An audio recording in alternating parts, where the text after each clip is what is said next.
Ditch the expensive hair treatments and unlock the secret to luscious locks with ingredients from your own kitchen. Here's how to achieve that silky, shiny, and smooth hair with homemade remedies. First up, aloe vera, your go-to for a natural conditioner. Blend aloe vera gel with water, apply for 15 minutes, and rinse with lukewarm water. Do this 2-3 times a week for the best results. Next, the avocado mask, a boon for dry hair. Packed with natural fats, it deeply nourishes and brings out your hair's natural shine.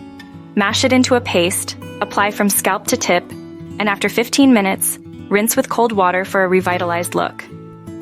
Banana hair mask to the rescue for frizz. Combine bananas, curd, honey, and olive oil for a smooth paste.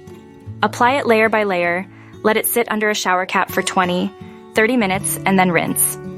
Your hair will thank you with softness and shine. Finally, the amla, shikakai, ritha, and egg mask. Mix these powders with an egg, apply to your hair, and after 30 minutes, rinse with cold water. Use weekly for hair that's not just clean, but gleaming with health.